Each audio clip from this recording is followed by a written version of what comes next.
Pada video kali ini, kita akan ngebahas mengenai event Google Analytics 4. Apa yang dimaksud event dalam Google Analytics 4, apa saja jenisnya, apa saja limitasinya, dan lain sebagainya. Penasaran? Yuk, simak video ini sampai selesai.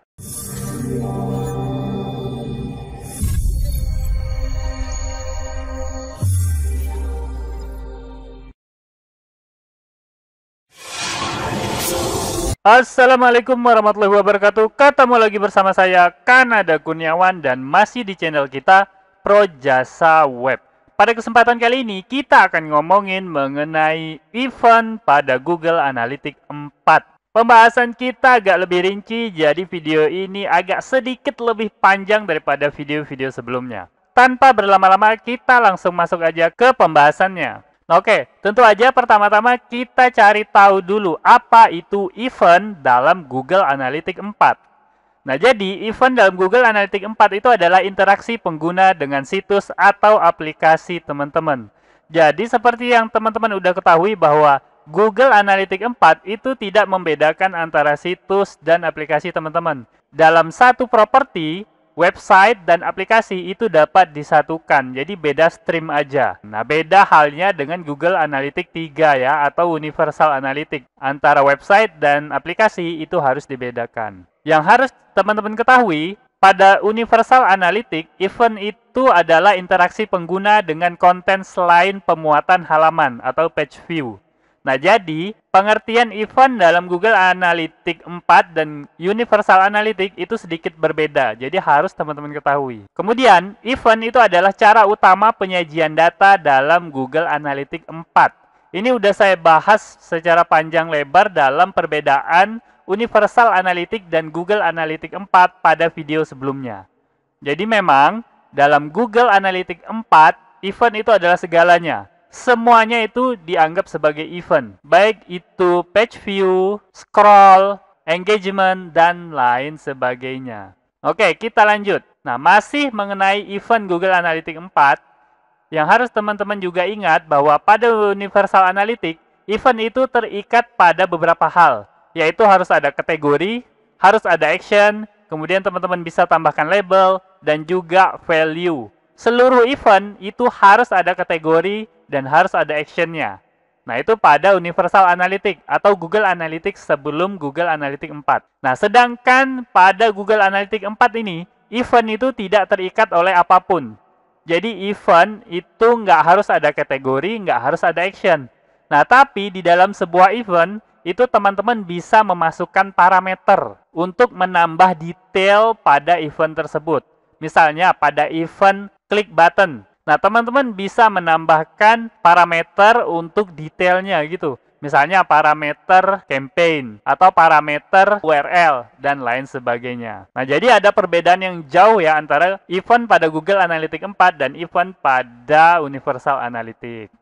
Oke, kita lanjut. Nah, sekarang kita bahas mengenai limitasi pada event Google Analytics 4. Nah, kita tentu aja nggak bahas limitasi event pada Universal Analytics ya. Akan panjang banget gitu pembahasannya. Kita bahas limitasi pada Analytics 4 aja. Yang pertama, limitasinya, jumlah event yang diberi nama berbeda, limitnya adalah 500 event. Artinya, teman-teman bisa bikin event sendiri sebanyak 500 buah. Kemudian batasan yang kedua, nama sebuah event itu limitnya 40 karakter. Nggak boleh lebih dari 40 karakter. Ya, lumayan panjang lah ya 40 karakter ya. Bisa bebas nulis apa aja di situ. Nah, kemudian jumlah parameter per event, limitnya itu adalah 25 parameter. Seperti yang udah dijelasin sebelumnya ya, event pada Google Analytics itu nggak ada kategorinya, nggak ada actionnya, nggak ada apa-apanya. Tapi teman-teman bisa memberi detail atau penjelasan lebih dalam mengenai event tersebut dengan parameter. Dan parameternya itu bisa sampai 25 parameter. Bayangin aja kalau teman-teman membuat 2 buah button pada halaman yang sama ketika menggunakan Universal Analytics. Itu kan agak lumayan tricky ya, kategorinya, kemudian actionnya, kemudian labelnya, dan value-nya. Itu agak harus dipikirin gitu, apalagi kalau ada 3 sampai 4 button pada satu halaman. Nah, kalau event pada Google Analytics 4, teman-teman tinggal tetapin aja parameter yang menentukan perbedaan antara button-button tersebut. Itu bisa teman-teman tentuin sendiri parameternya. Oke, itu limit untuk jumlah parameternya. Nah, kemudian nama parameter itu limitnya juga 40 karakter. Nah, misalnya teman-teman bikin event klik button. Nah, kemudian parameternya salah satunya adalah URL. Nah, URL itu kan 3 karakter ya. Nah, ini limitnya adalah 40 karakter. Nah, selanjutnya value dari parameter tersebut limitnya itu adalah 100 karakter. Nah, jadi diperkirakan jangan sampai value dari parameter yang teman-teman buat itu isinya gede banget, banyak banget gitu. Nah, jangan sampai sebuah form submit kemudian teman-teman jadiin parameter. Apalagi value dari text areanya dijadiin value parameter gitu ya. Itu bisa aja lebih dari 100 karakter. Tentu aja itu nggak bisa masuk dalam laporan event Google Analytics 4. Oke, cukup banyak ya limitasinya, tapi ini nggak terlalu membuat batasan yang ketat buat kita, karena ini memang udah disediain cukup lah, nggak terlalu mengganggu. Oke, sekarang kita masuk ke materi utamanya, yaitu jenis-jenis dari event pada Google Analytics 4. Nah, event yang pertama itu adalah Automatic Collected Events. Itu artinya event yang secara otomatis dilacak atau dibuat oleh Google Analytics 4. Event jenis ini ada 3 jenis. Yang pertama itu adalah Session Start. Nah, Session Start ini diaktifkan saat pengguna terlibat atau memulai sesi baru pada situs web atau aplikasi teman-teman. Jadi season ini bisa dipakai di web ataupun di aplikasi. Jadi sama aja. Jangan dibedain ya. Nah, ini dia. Kata kunci ketika teman-teman menggunakan event pada Google Analytics 4, sebisa mungkin event pada web dan event pada aplikasi itu memiliki nama yang sama agar bisa dibuat dalam satu laporan. Nah, kalau namanya berbeda, nah itu bakal aneh ya. Login pada web, eventnya login web. Login pada aplikasi, eventnya login apps gitu. Jadi ketika teman-teman pengen tahu berapa orang yang login, secara total itu nggak bisa gitu ya. Harus dilakukan perhitungan manual. Oke, itu yang pertama. Yang kedua itu adalah First Visit. Nah, First Visit ini diaktifkan ketika pertama kali pengguna mengunjungi website ataupun menjalankan aplikasi teman-teman. Nah, yang ketiga itu adalah User Engagement. Event ini diaktifkan 10 detik setelah pengguna tetap berada di halaman tertentu. Saya nggak tahu kenapa Google menetapkan 10 detik, tapi ini ada dalam dokumentasi Google. Jadi ketika teman-teman melihat ada event user engagement dalam laporan Google Analytics teman-teman, maka itu berarti user tersebut sudah 10 detik berada pada salah satu halaman website teman-teman. Oke, ini merupakan jenis event yang pertama ya, Automatic Collected Event. Nah, kita lanjut pada jenis yang kedua. Jenis yang kedua adalah Enhanced Measurement. Event jenis ini tidak otomatis diaktifkan oleh Google. Kenapa? Karena memang yang otomatis itu hanya 3 itu tadi. Nah, kalau teman-teman pengen mengaktifkan event jenis ini, teman-teman harus masuk ke halaman admin. Nah, seperti pada gambar ya, diklik logo geriginya, kemudian teman-teman masuk ke data stream. Nah, setelah masuk ke data stream, teman-teman pilih data stream yang teman-teman inginkan. Nah, kemudian teman-teman akan masuk seperti gambar berikut. Kemudian teman-teman tinggal klik aja tombol aktivasinya. Setelah diaktifasi, maka seluruh event yang tergolong Enhanced Measurement ini akan langsung dikumpulkan atau akan langsung dilacak oleh Google Analytics. Nah, oke, sekarang apa aja event yang termasuk dalam golongan ini? Oke, yang pertama itu adalah Page View. Page View ini diaktifkan tiap kali halaman dimuat atau status riwayat browser diubah oleh situs yang aktif. Nah, opsi pengukuran ini mengamati push state, kemudian pop state, dan replace state. Nah, buat teman-teman yang menggunakan SPA atau Single Page Application, kalau teman-teman menggunakan 3 hal ini, maka tentu aja event page view dari Google Analytics bisa mencatat aktivitas single page application teman-teman. Nah, ini keunggulan dari event page view dari Google Analytics 4. Nah, itu merupakan event yang pertama ya, event page view. Kemudian event yang kedua itu adalah scroll. Nah, khusus untuk scroll itu aktif ketika pertama kali pengguna mencapai kedalaman vertikal 90%. Jadi perlu diingat ya, kalau teman-teman ketemu laporan mengenai scroll pada Google Analytics 4, itu artinya pengguna udah nyampe 90%. Jadi hampir dapat dipastikan pengguna itu sudah membaca seluruh artikel ataupun konten teman-teman. Nah, kenapa nggak 100? Nah, ini juga jadi pertanyaan saya ya. Tapi saya rasa memang 90% itu lebih dari cukup kalau untuk mengukur apakah pengguna memang udah membaca konten teman-teman. Nah, kemudian apa lagi? Kemudian yang ketiga itu adalah klik. Nah, ingat ya, klik di sini agak berbeda dari yang mungkin teman-teman pikirkan. Jadi, klik di sini itu disebut juga outbound click. Jadi tiap kali pengunjung mengklik tautan yang mengarah keluar dari domain teman-teman, maka event klik ini diaktifkan. Artinya bukan pengunjung mengklik button atau mengklik salah satu dari tulisan atau salah satu dari image yang teman-teman miliki dalam suatu halaman web, bukan seperti itu. Tapi klik ini aktif ketika pengguna mengklik URL atau tautan yang keluar dari domain teman-teman. Nah, jadi harus betul-betul dibaca ya, jangan sampai salah sangka melihat laporan dari Google Analytics 4. Nah, kemudian apa lagi? Setelah klik itu adalah video engagement. Ini juga jadi satu catatan, video engagement ini dapat dikumpulkan oleh Google Analytics 4 kalau teman-teman itu mendukung JS API dari YouTube. Nah, ingat, secara default, kalau teman-teman menggunakan WordPress, JS API YouTube itu tidak diaktifkan. Artinya, kalau teman-teman menggunakan WordPress, kemudian teman-teman cuma copy paste aja URL dari YouTube ke dalam postingan WordPress, maka kemungkinan besar itu JS API-nya tidak diaktifkan. Nah, teman-teman harus secara manual atau dengan plugin atau dengan cara apapun mengaktifkan dari JS API ini supaya seluruh event video engagement teman-teman bisa tercatat oleh Google Analytics 4. Ingat, video engagement ini bukan satu event ya. Ada 3 event kalau nggak salah. Ada video start, kemudian ada video sampai berapa persen itu ada beberapa ya. Dan ada satu lagi saya lupa. Video end kalau nggak salah. Ketika orang tersebut atau user tersebut selesai menonton videonya. Jadi ada cukup banyak ya event dalam Enhanced Measurement ini ya. Ada 1, 2, 3, kemudian video engagementnya ada 3, kemudian ada beberapa event lagi ya. Nah, jadi ini tidak semua. Event yang saya tulis di sini atau yang saya jelaskan pada video kali ini nggak semua ya. Kalau teman-teman pengen secara lengkap, itu silakan kunjungi artikel saya yang ada pada deskripsi video ini. Nah, kenapa nggak semua? Karena nanti video ini bakal panjang banget teman-teman. Kenapa? Karena ada lebih dari 30 event hanya untuk apps aja gitu. Kalau kita jelasin, itu bisa panjang banget videonya. Jadi saya jelasin cuma 4 event aja. Itu pun event yang bisa diaktifkan pada web. Oke, kita lanjut. Selanjutnya itu adalah recommended event.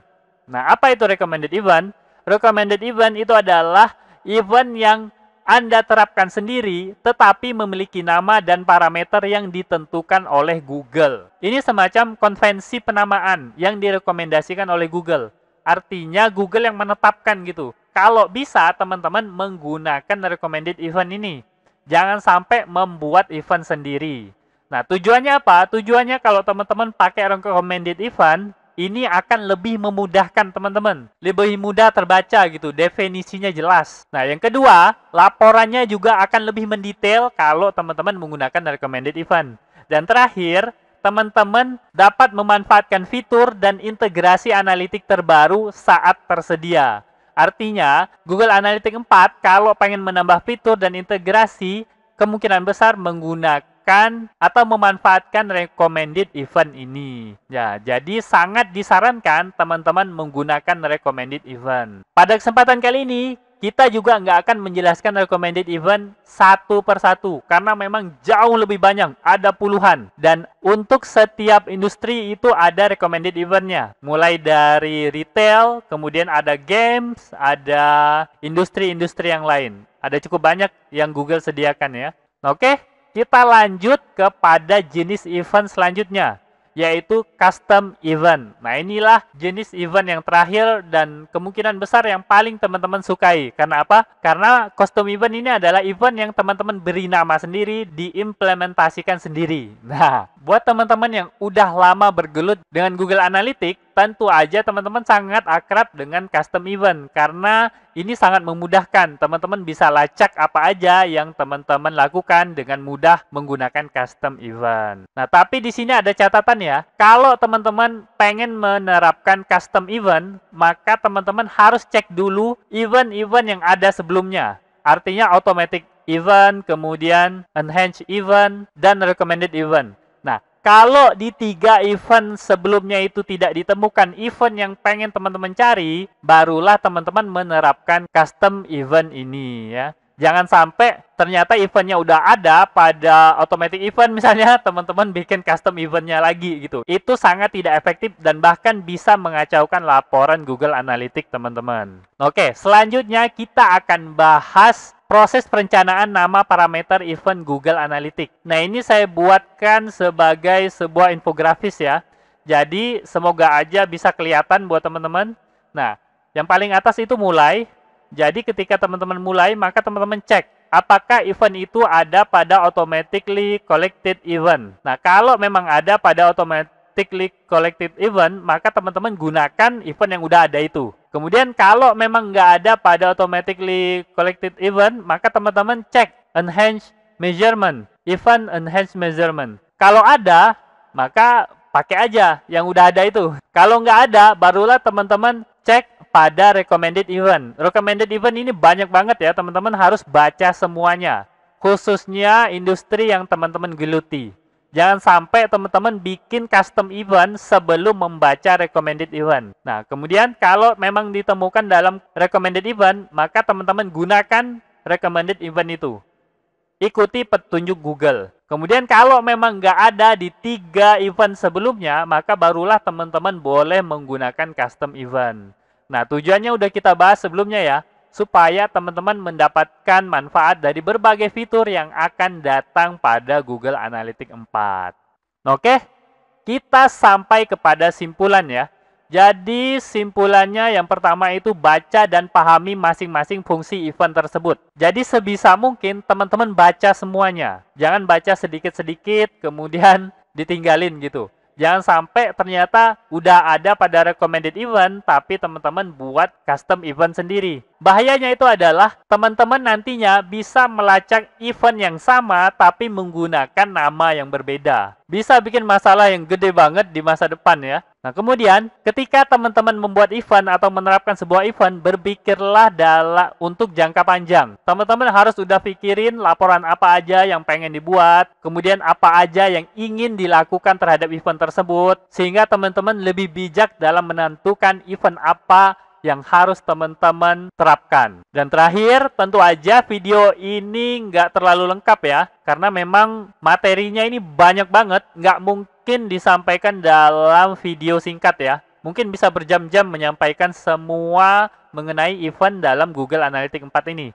Nah, buat teman-teman yang penasaran, silakan lanjut membaca pada projasaweb.com/event Google Analytics 4. Ini merupakan artikel yang saya tulis sendiri dan sebisa mungkin saya buat padat manfaat buat teman-teman sekalian. Nah, oke, mungkin itu aja video dari saya. Semoga aja video ini dapat bermanfaat buat teman-teman dan saya akhiri. Assalamualaikum warahmatullahi wabarakatuh. Oke, seperti biasa, jika ada yang salah dari apa yang saya sampaikan, tolong teman-teman ingatin ya. Jangan sampai nggak diingatin supaya saya dapat melakukan perbaikan pada channel ini dan pada diri saya sendiri. Dan jika ada pendapat yang berbeda, teman-teman bisa masukin ke kolom komentar supaya kita bisa berdiskusi. Jika ada masukan, teman-teman jangan sungkan untuk menyampaikannya karena saya sangat terbuka dengan segala macam masukan. Dan jika teman-teman memiliki usulan pembahasan, cantumkan juga di kolom komentar supaya semua usulan teman-teman dapat saya wujudkan dalam bentuk video. Buat yang belum tahu, video ini adalah bagian dari program Akademi Projasa Web, tempat di mana teman-teman bisa belajar digital marketing secara gratis. Caranya mudah, cukup kunjungi projasaweb.com/akademi. Ada ratusan artikel dan video yang dapat teman-teman pelajari. Jika ada pertanyaan mengenai materi, teman-teman tinggal hubungi saya melalui email info@projasaweb.com. Gratis tanpa biaya apapun. Harapannya dengan program ini semakin banyak orang yang memahami digital marketing.